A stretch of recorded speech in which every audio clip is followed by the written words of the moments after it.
Bonjour et bienvenue chez l'étudiant en droit. Aujourd'hui nous parlerons du principe de souveraineté chez les Capétiens. Grand 1. Les caractères de la souveraineté royale. Grand A. Le roi protecteur et justicier. Le roi doit assurer la paix et la protection à ses sujets. Cette protection s'effectue sous 3 formes différentes sous la dynastie capétienne. La protection individuelle. Afin d'assurer cette protection, le roi recourt à 2 techniques. Premièrement la sauvegarde et deuxièmement l'asserment. La protection collective, puisque désormais le roi est considéré comme le protecteur des villes et des communautés ecclésiastiques. La garde générale du royaume, puisque le roi est le garant de la paix à l'intérieur du royaume, mais aussi à l'extérieur du royaume. Sous le règne de Philippe II dit Auguste, est instaurée une trêve de 40 jours, la quarantaine le roi, pour éviter les conflits armés. Sous le règne de son petit-fils Louis IX, dit Saint-Louis, les guerres privées sont tout simplement interdites. Tout ceci manifeste la restauration de la souveraineté royale au sein du royaume. Ainsi, le roi prélève l'impôt pour financer les guerres afin de protéger le royaume. Le roi est aussi un roi justicier qui dispose du pouvoir de justice. Ce pouvoir se manifeste lors de la cérémonie du sacre au moment où le roi promet de faire respecter la justice sur le royaume et reçoit le sceptre. Les juristes médiévaux vont aller plus loin que toutes les théories élaborées au sujet du ministerium regis afin d'imposer l'image d'un roi justicier reposant sur 2 principes. Premièrement, toute justice émane du roi. Deuxièmement, tout seigneur disposant du droit de justice doit nécessairement être soumis au pouvoir du roi chaque fois qu'il utilise ses prérogatives. Grand B, le roi législateur. Ce caractère législatif du pouvoir royal est une nouveauté puisque jusqu'à présent les rois précédents ne prenaient que peu de lois. Avec le principe de la souveraineté, le roi a désormais la légitimité suffisante pour légiférer, c'est-à-dire faire des lois. Le roi dispose donc du pouvoir législatif afin d'appliquer ses lois à l'ensemble du royaume.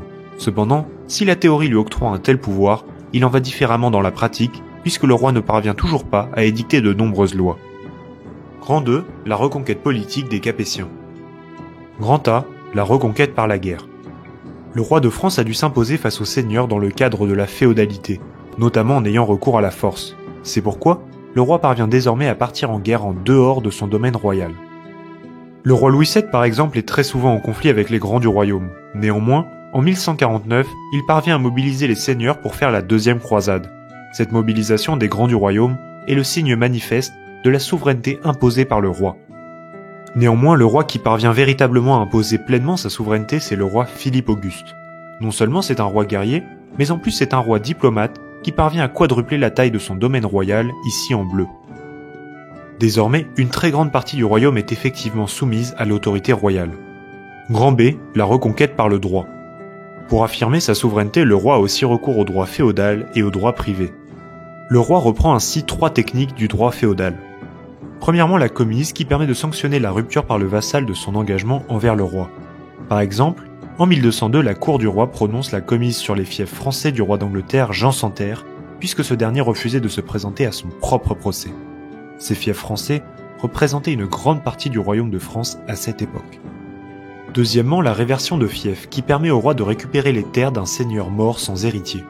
Troisièmement, la confiscation qui permet au roi de confisquer les terres des seigneurs condamnés pour un crime capital. De plus, le roi reprend aussi 3 techniques du droit privé. Premièrement, le mariage qui permet au roi d'obtenir des terres apportées en dot par la mariée. Par exemple, en 1180, Isabelle de Hainaut apporte l'Artois et le Bourbonnais au roi Philippe Auguste.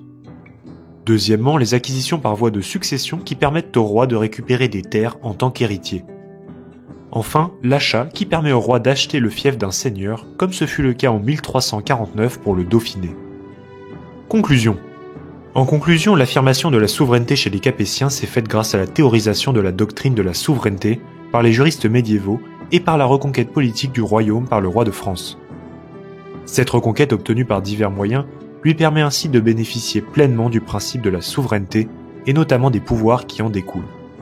Je vous remercie de votre attention et vous dis à plus tard sur la chaîne. Si vous avez aimé cette vidéo, n'hésitez pas à vous abonner et à rejoindre notre page Facebook. Sachez que tous les liens des images utilisées durant cette vidéo sont disponibles dans la description. Et si vous avez la moindre question ou remarque, nous nous ferons un plaisir d'y répondre dans l'espace commentaire.